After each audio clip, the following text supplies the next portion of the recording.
chapter 3 verse 11, sabi pong ganito, say unto them, as I live, saith the Lord God, I have no pleasure in the death of the wicked, but that the wicked turn from his way and live. Turn ye from your evil ways. Okay. Then sabi ka na, no? For why will ye die, O Israel? Sabi sa Tagalog, sabihin mo sa kanila, buhay ako, sabi ng Panginoong Diyos. Wala akong kasayahan sa kamatayan ng masama, kundi ang masama ay humiwalay sa kaniyang lakad at mabuhay. Manumbalik kayo na mula sa inyong masasamang lakad. Sapagkat bakit kayo mga mamatay o sa pahayan ni Israel? Purihin po ating Panginoon at siya po'y madakila sa pagbabasa ng isang talatang ito. Sige po, samahan niyo po kung panatali ang manalangin. Ang mapagpalang Diyos, dakilang Adonai, Diyos namang may kapangyarihan sa lahat ng bagay. Kayo na siyang pinagmumulan ng buhay. Kayo po ang pinagmumulan ng lahat ng bagay na nasa langit at narito sa lupa. Panginoon, ang dakong ito ay nagbubukas ngayon para po sa kapahayagan mo. Kung kaya't Panginoon, inaasahan po namin ang muli mo pong pangungusap sa aming mga puso. Sila na mga inaabot at naririto, sila na mga kaluluwa na mayroon pong pagkakataong makabahagi at makarinig ng mabuting balita ng buhay na sinasaliga ng iyong kalooban. Dalangin ko, Panginoon, na gumawa po ang iyong Santong Espiritu, kumilos po ng maayos at hayaan, Panginoon, na patuloy pong maging karangalan mo ang bawat isa sa dapat ikabuli. Ito pong aming dalangin in the precious name of Jesus Christ. Amen. Okay, please be seated. Okay, so good evening.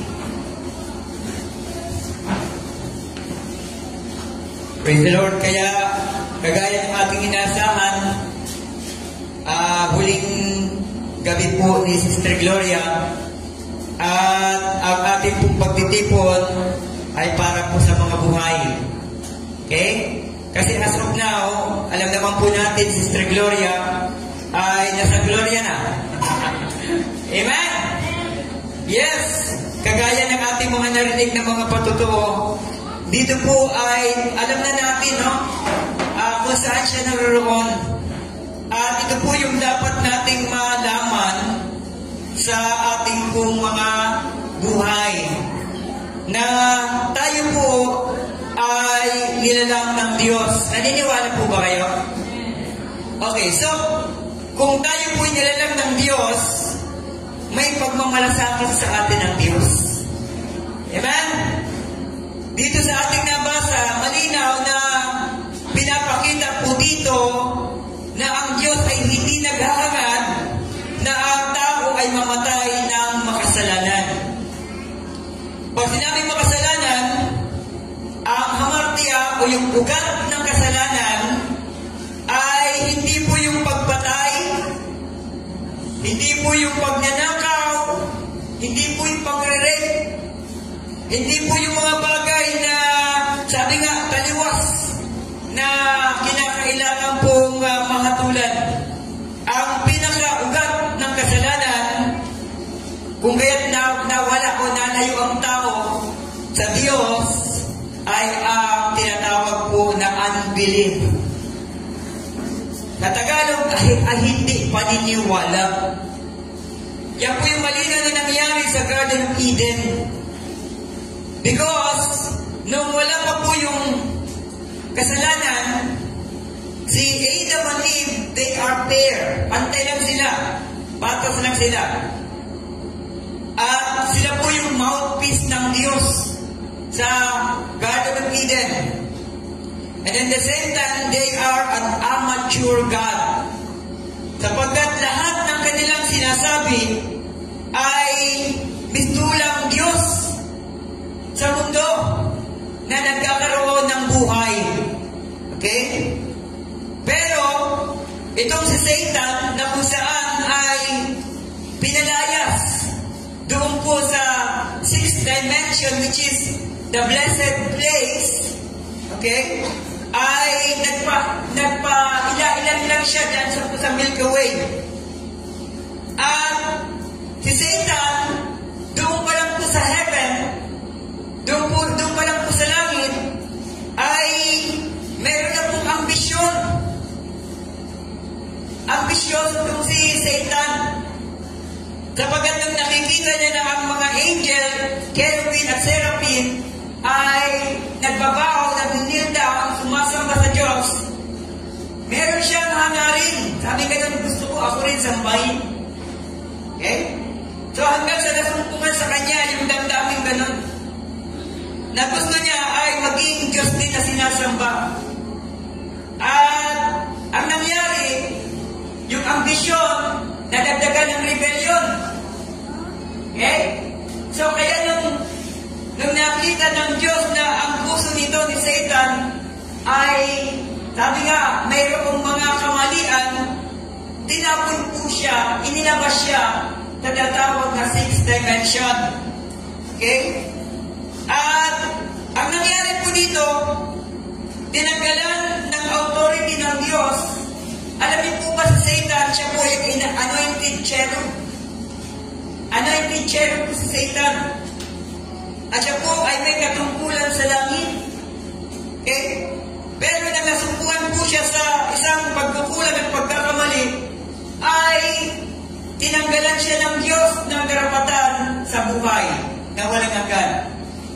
Alam niyo po ba yung Diyos, hindi niya po ginawang robot ang mga angel. Kagaya din natin, hindi tayo nilagyan ng Diyos ng command. In other words, binigyan tayo ng tatawag ng permissive will. Permissive will means our own decision. Pag nabing permissive will, meron tayong kakayanan na mag-isip ng mga bagay sa kung ano ang ating nadarama.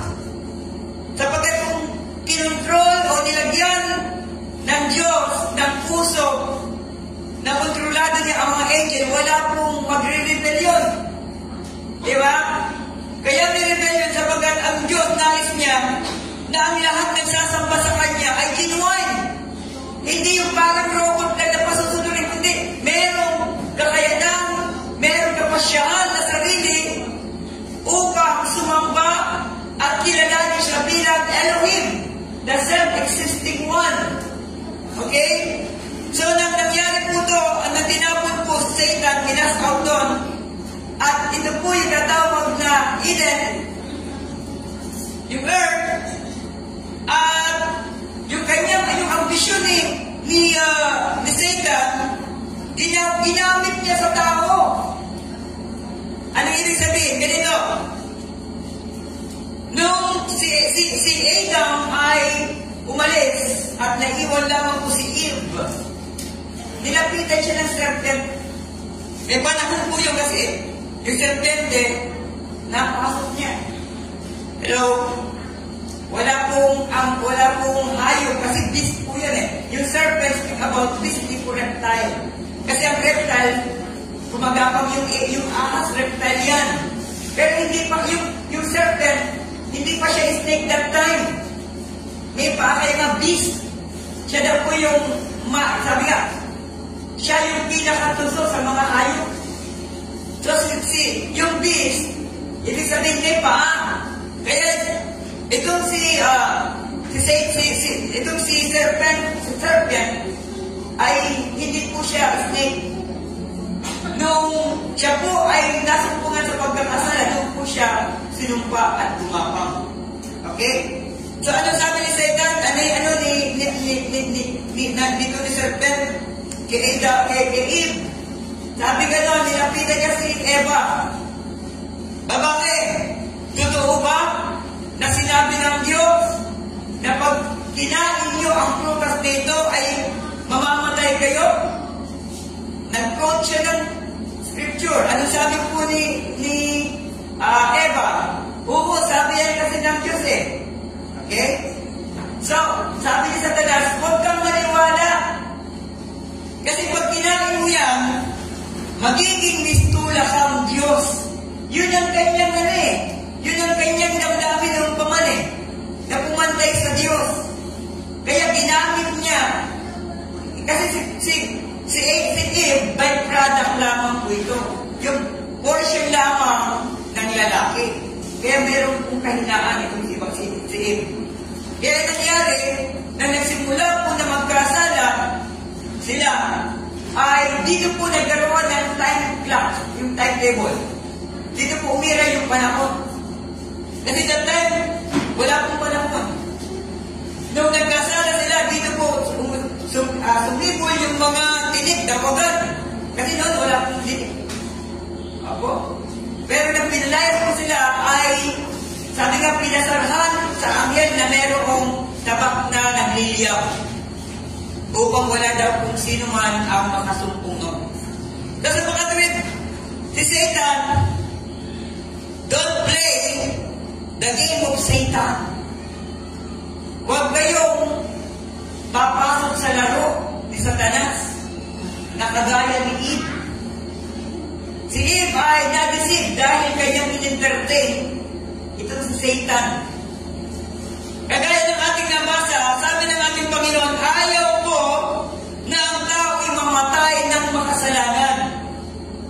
Okay?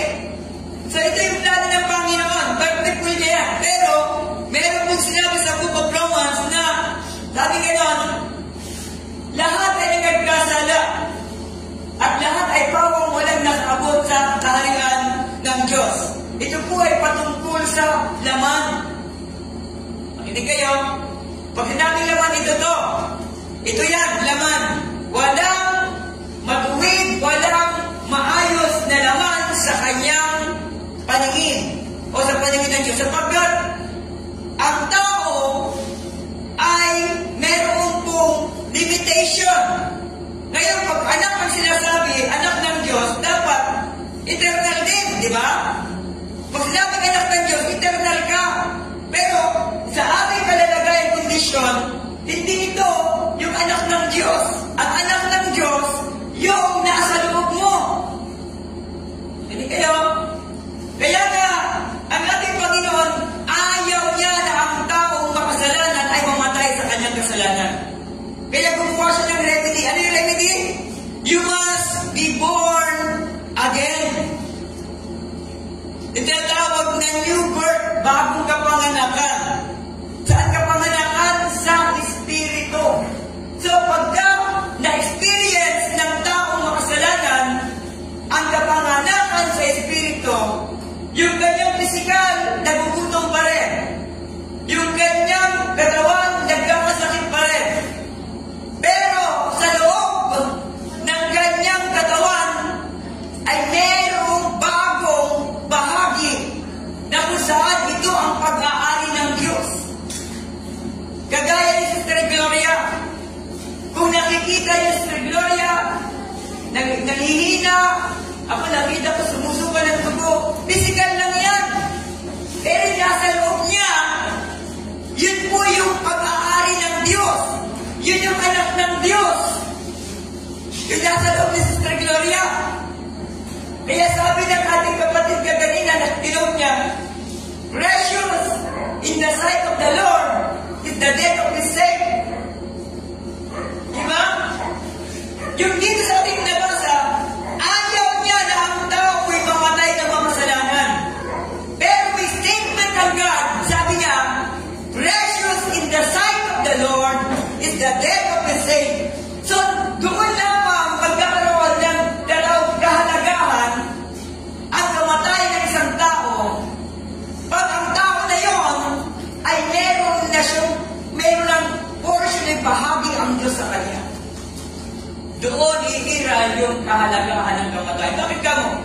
Kasi, alam niyo ba kapatid, itong katawan natin, punong-puno ito ng mga bakterya. Sabi nga, element of the earth, meron po itong 16 element na nandito sa ating katawan. Why? Sabagat we are created by the dust of the ground. Diba? Ginawa tayo sa alabok ng lupa. Okay? So kaya ang katawan, kaya bukas, before na ipasok sa Sister Gloria, anong sasabihin po natin? Sa alabok ikay nang galing, Sister Gloria, sa alabok ay babalik ka rin. Diba? Pero, ito po yung maganda. Katawan lang po ang nawala. Pero yung kaluluwa na pinanganak sa Espiritu ng Diyos, sabi sa Biblia, merong panibagong katawang panglangit na ibibigay at idadamit sa lahat ng mga tutulong kay Kristo. Wala pong terminology na death sa mga banal ng Diyos. Ang kamatayan, ang spiritual meaning ng kamatayan is about total separation to the grace of the Lord. Ganap na pagkahiwalay sa biyaya ng Diyos. Tandaan po natin, yung ating pong binasa, ayaw niya na ang tao ay mapapahamak sapagkat alam po ng Diyos meron pong paghatol. Okay, gusto ko pong basahin sa Book of Revelation. Sabi po sa Book of Revelation chapter 20, verse 11, sabi po ito, and I saw a great white throne. Ang nagsasalita dito ay si John the Beloved. Okay? Meron pong inilagay na pangitain o sirmata. Alam niyo sirmata na sa Ilocano? Pangitain ang Diyos kay John the Beloved. Kapag kinakailangan masulat ito upang maintindihan ng mga tao sa ating panahon. Ano po sabi nito? I saw a great white throne, and in him that sat on it, from whose face the earth and the heaven fled away. So, sa kanyang paningin, sa kanyang harapan, ang corner na lupa at corner na langit ay nawala, na parang sa kanya. And then, sabi gano'n, and there was found no place for them. Ano po yun? Ito po yun. Yung mundong ating ginagalawan, tandaan niyo po, matatapos ang kwento ng mundong ito. Pag dumating ang takdang panahon na ito, uulitin po natin, hindi mo may pagmamalang sa Diyos na naiayos mo yung pamilya mo. Diba? Alam niyo po, ang pinagulat ng mundo sa mga tao, mahalin mo ang pamilya mo. That's good. Diba? Alagaan mo kami, palakayin mo, pagandaan mo kami. Okay naman yan. Pero may sinabi sa Biblia, ang sino mag-iwan ng kanyang tahanan, ari-arian, ama, anak, asawa, nang dahil sa akin ay tatanggap ng ibayo. So, ang pinamulat sa atin ng mundo, kinakailangan ay may ayos natin ang ating buhay. Hindi ipinakita ng mundo ang kahalagahan ng salita ng Diyos. Okay? At kaya nga po dito, sinasabi po dito, mayroong pong tronong puti na kung saan every knee shall bow, every tongue confess that Jesus is Lord. Lahat ng tuhod, alam niyo mangyayari yan? Sa judgment, mangyayari na ang lahat ng tuhod ay luluhod, mangyayari na ang lahat ng labi ay magsasabi, si Jesus ang Panginoon, dahil sa white throne na ito, na makikita nila ang nakaupo dito, ay si Jesus Christ, na itinatanggi ng marami, binabaliwala ng marami. Alam niyo ba, kapatid sa Panginoon, sa huling panahon ito, kung talagang mahal mo ang pamilya mo, kung talagang mahal mo ang sarili mo, wala pong pwede makapagbigay ng sustainable life sa iyo, kundi ang salita ng Panginoon. Sabi sa Bible, walang nalalang nang hindi sa pamamagitan ng salita. Okay? Kaya kapatid, itong kayang katabi mo na yan, binigkas na salita yan. Kaya naging tao.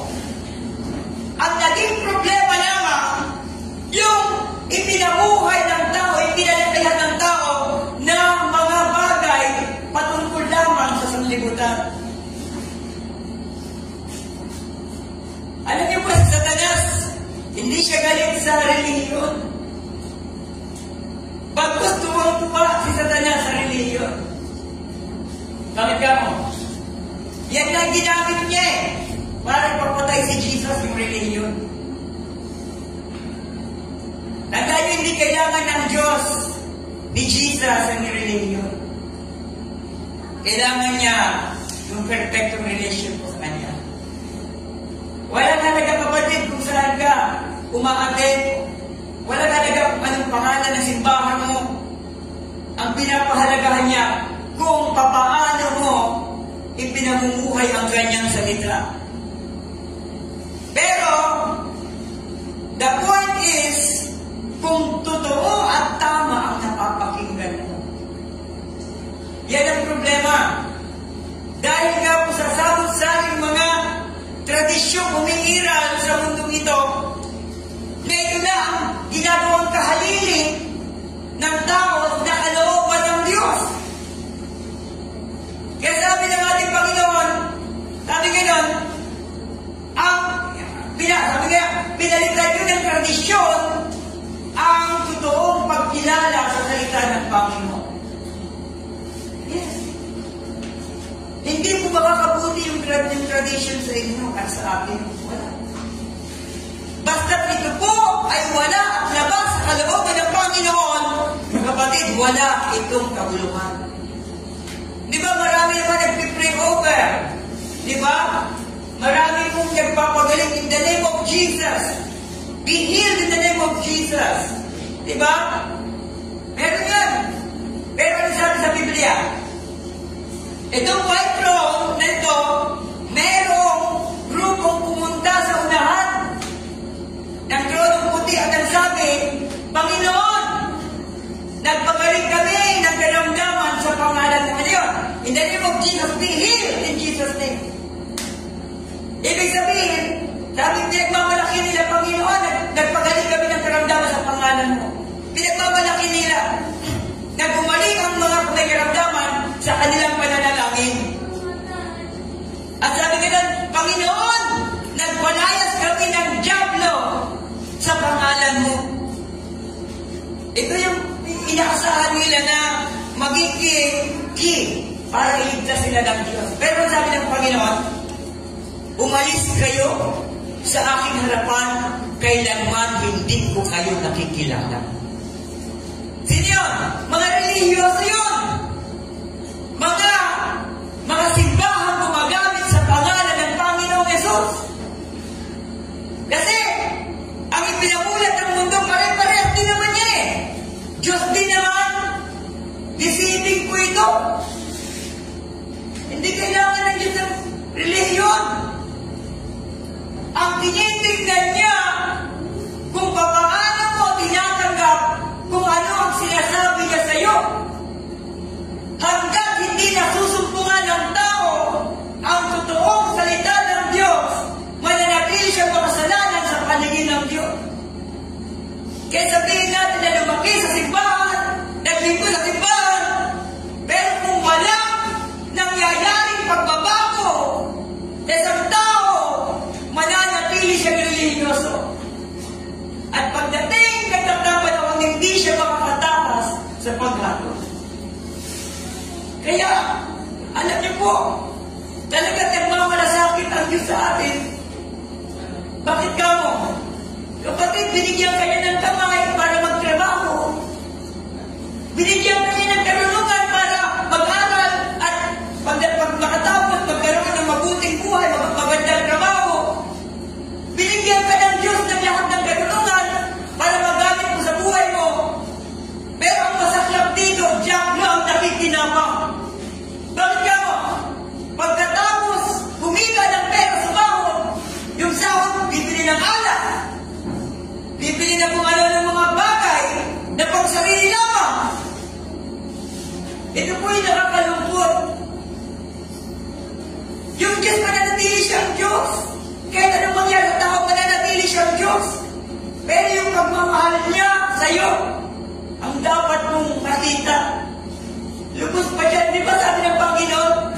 Kadalas ang ginagamit sa Evangelist, for God so loved the world. Ikaw yun.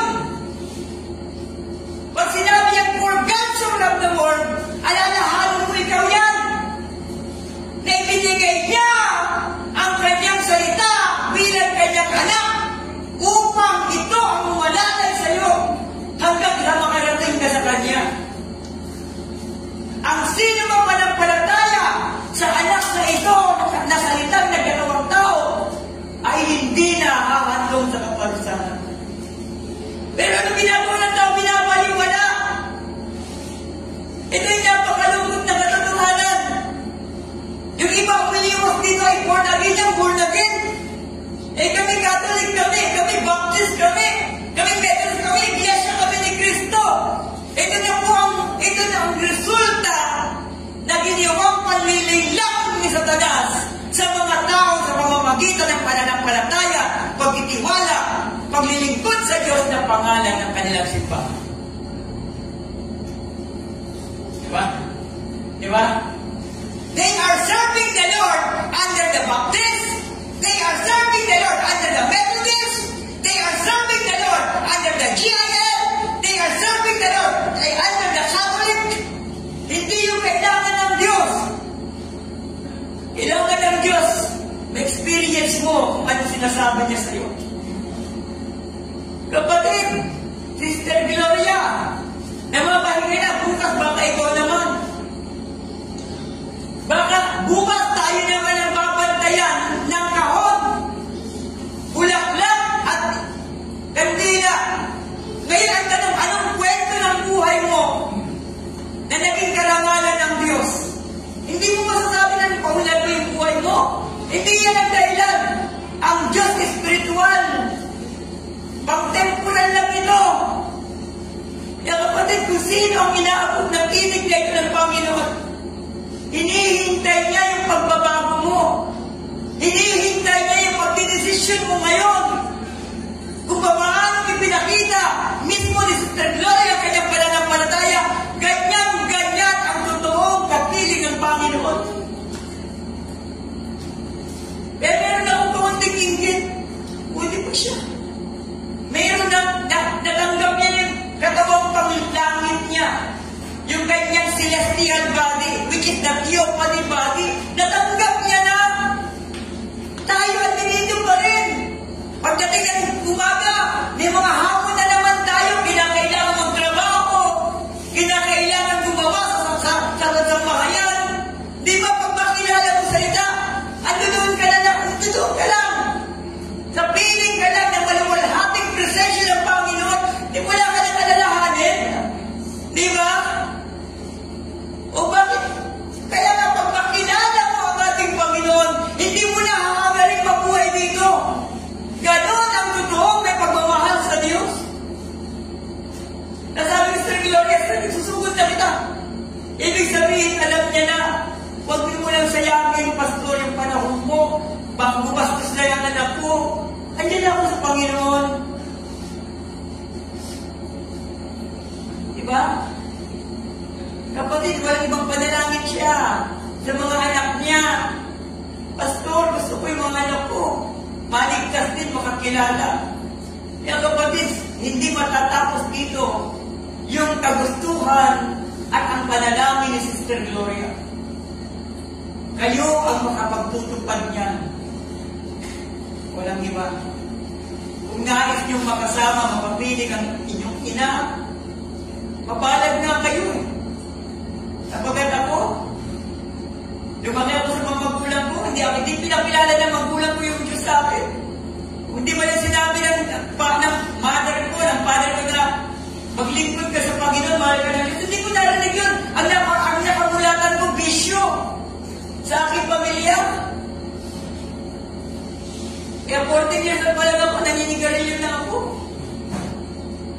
Kasi, it depends sa environment natin. Kaya mapalat ngayon may mga magulang na mga mananampalataya sapagkat mayroong kumakalinga sa panalangin sa inyo. Yung mga mahal na buhay ng Sister Gloria nandito, yung mga kamag-anak, kaibigan na narito, kapatid, baka naman po pwede magkaroon kayo ng inggit kay Sister Gloria sa pamamagitan ng pagbabago ng inyong kaisipan. Kaya sabi sa ng Panginoon, magbago na kayo ng kaisipan. Tahakin niyo ang maayos na desisyon sa araw-araw. Di mo ba alam, kapatid, kung ano may desisyon mo ngayon, ito yung magiging ikaw sa hinaharap. Kaya sa oras na ito, pagtatapos ng ating gawain, nasa sayo ang desisyon. Di ka namin inaanyayahan na maging kaanin ng simbahang ito. Wala kaming ganoon.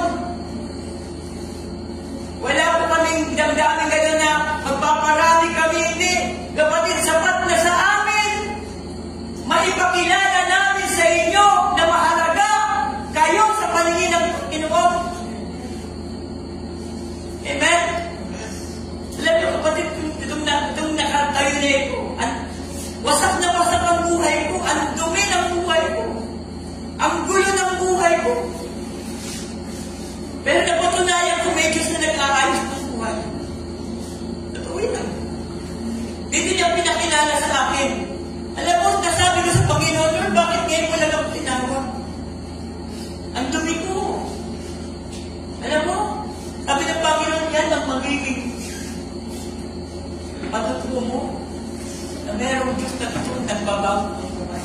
Huwag mo sabihin, kapatid, na may kaya ka na, sapat na yung pagkain mo sa araw-araw, na meron kang ipon sa bangko, na meron kang matatag na negosyo. Kapatid, ganyan-ganyan yung nangyari sa taong mayaman. Na wala pinatupag kung saan niya nalang, hindi niya alam kung saan niya ilalagak ang kanyang kayamanan, pero kung saan niya, Panginoon, hangal! Sa gabang ito, kukunin ko ang iyong kaluluwa. Ano ang makakahinatnan ng pagsisikap ng tao kung walang makikitang Diyos?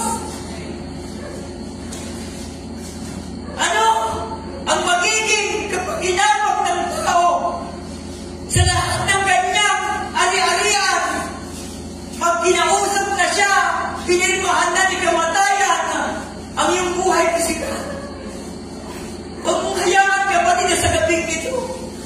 Aalis ka sa dakong ito na manatiling kwento sa iyo ang mga salitang ito. Hayaan mong maging buhay sa iyo, sa iyong sambahayan. Dahil darating na ang wakas. Napakalapit na. Napakalapit na. Kapatid, kailangan mo ang Diyos. Walang tao na hindi nangangailangan ng Diyos. Huwag mo sabihin professional ka. Huwag mo sabihin matalino ka. Kapatid, yan ay kamangmangan lamang sa ating Panginoon. Sabi sa Biblia, ang karunungan ng tao ay kamangmangan lamang sa Diyos. Ang may pagmamalaki mo, yung pagmamahal mo sa Diyos kung totoo meron. Wala nang iba. Wala nang iba. Amen? Kaya kapatid, tandaan mo natin, meron kung paghahabang ito ay napakasakit. Kasi lahat ng tuhod, haharap doon. At sabi dito, for I saw the dead, small and great, stand before God. Nakita ko yung mga namatay. Sabi ganun, dukha, mayaman, nakatayo sa harapan ng Diyos. And the book were open. Kapatid sa Panginoon, parang ganito ito. In everyday living,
kaligtasan dito.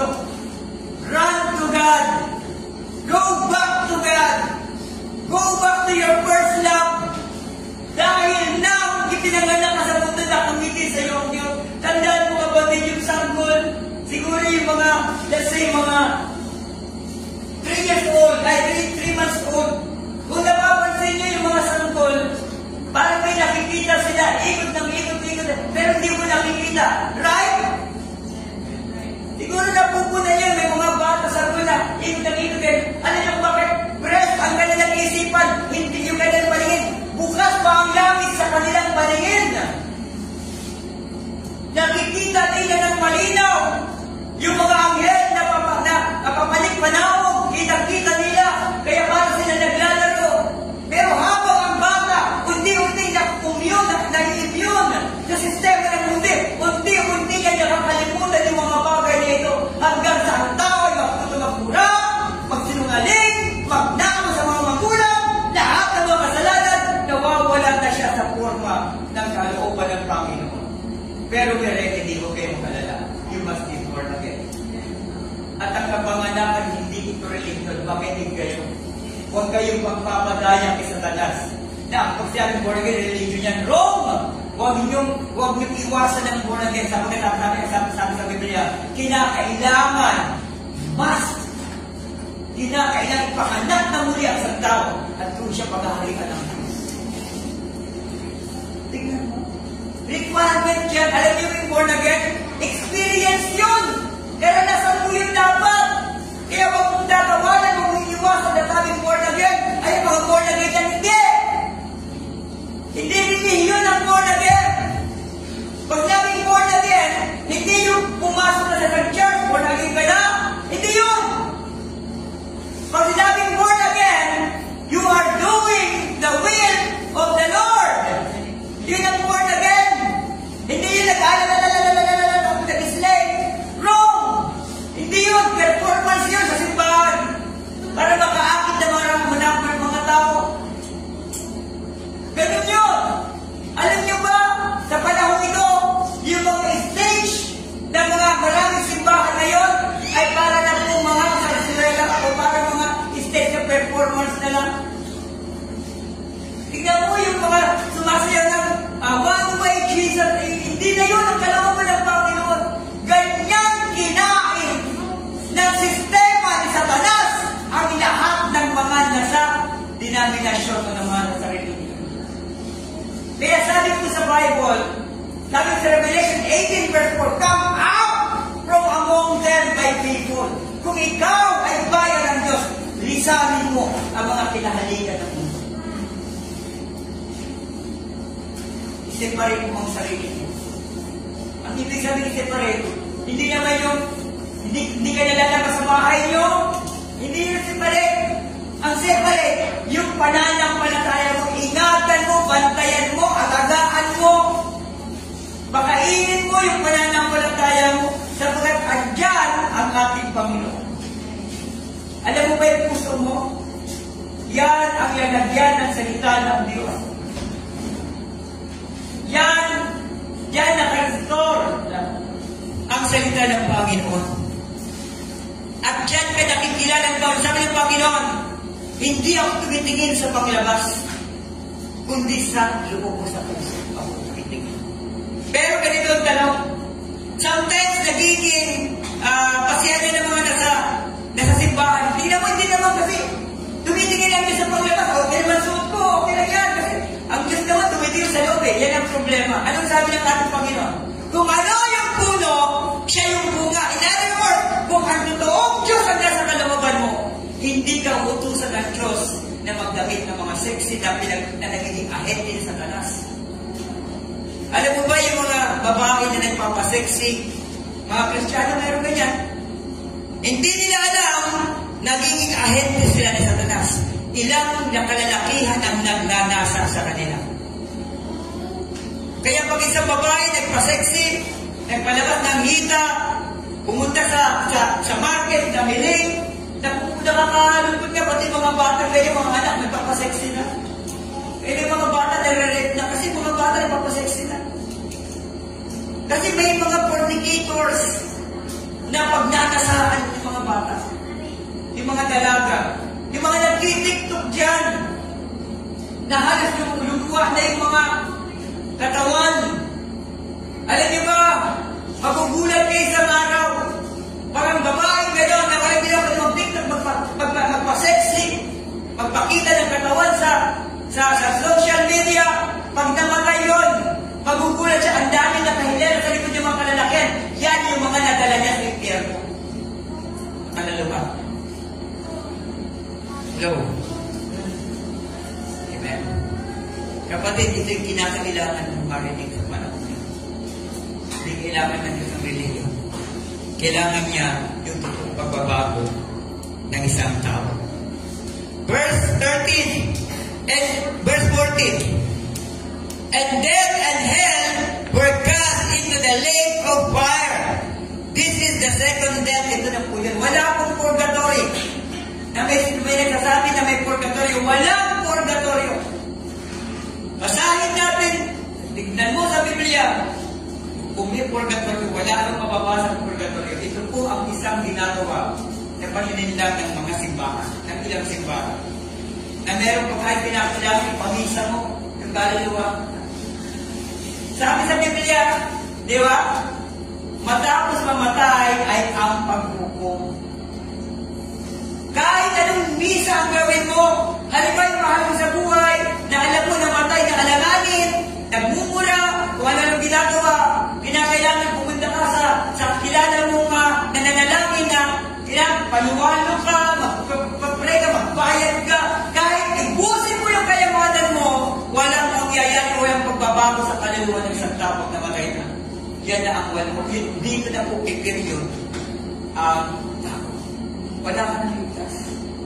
Pag hindi ka magbago sa araw sa oras na ito, wala kang kaligtasan. Wala kang tao. Tandaan mo yan kapatid. Hindi kita dinadala sa isang religion. Hindi kita dinadala sa panibagong simbahan. Kundi dinadala ka sa totoong pananampalataya. Sa pamamagitan ng salita ng Panginoon na siyang aming nakita dito. Kapatid, nawalan ng basihan ang religion sa amin nang nakita namin ang kahalagahan ng buhay na salita ng Panginoon. Ibig sabihin, unadulterated word. Alam mo, maraming simbahan, pinapangarap for prosperity, magpapayaman, sariling kalooban, yung kasisiya. Yan naman ang hinahanap ng mga tao. Ngayon, pag pumunta sa simbahan, di ba? Hinahanap ng tao yung saan siya masisiyahan, yung mapapatawa siya, magagalak siya, mag-spirit niya ng katatawa, may inspire ng mga katatawa. Wrong! Ang totoong simbahan, mapapakinggan mo, dudurugin ang lumang buhay mo. Yan ang totoong simbahan. Kasi ang totoong simbahan, sabi na nun, we are the living sacrifice. Ang totoong simbahan, papakialaman ang buhay mo. Papakialaman lahat ng mga bagay na mali sa'yo. Bubuksan ng salita ng Panginoon. Dahil kailangan mong makalaya dyan. Kailangan mo natanggapin ang katotohanan na sabi sa Biblia. Malalaman yung katotohanan at ang katotohanan magpapalaya sa'yo. Tayo po ito. Kapatid, marami pa po sasabihin, pero hayaan po po at ang Diyos na magsalita sa inyo. Dahil sapat na po ang oras na ito, kailangan na lang po ang desisyon. Ipinakita po sa atin, meron pong maghatol.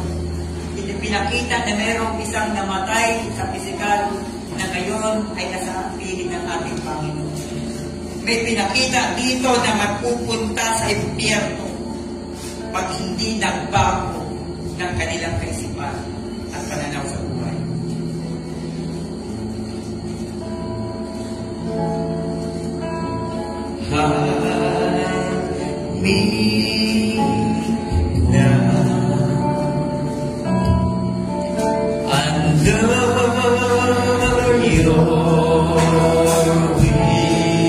Cover me, Lord. Yes.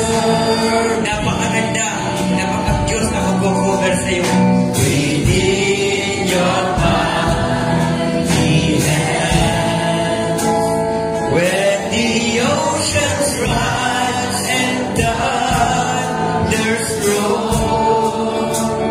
I will soar with you above the storm.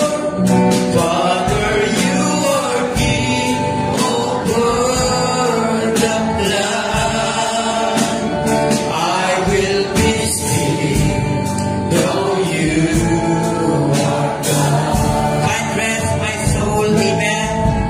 Find rest, my soul, in Christ alone.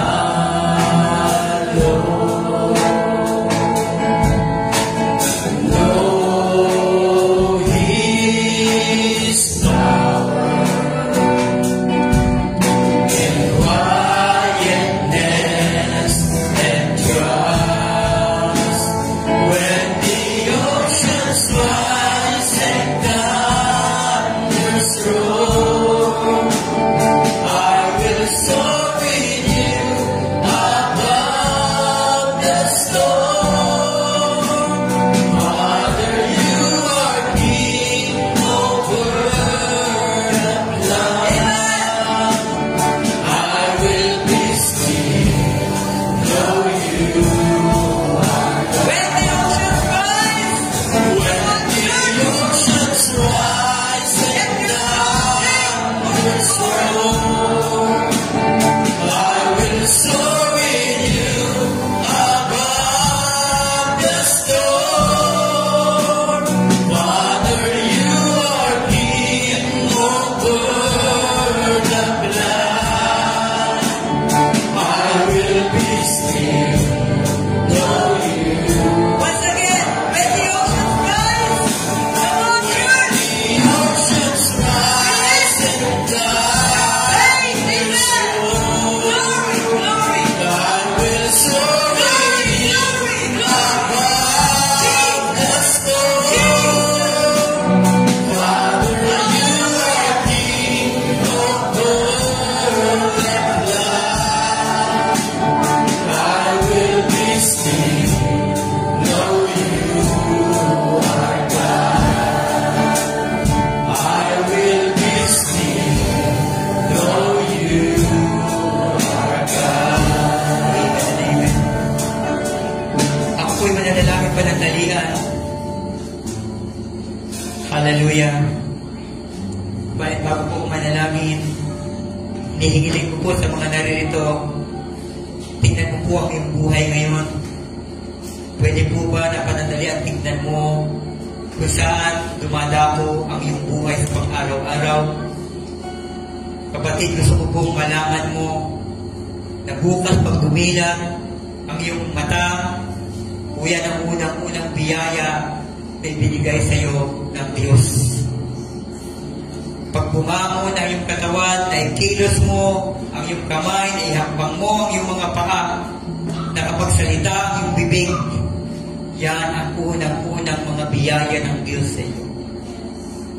Kaya hanggang maaari, huwag mong hayaan ang mundo ang makinabang sa lahat ng biyayang kaloob ng Diyos sa iyo.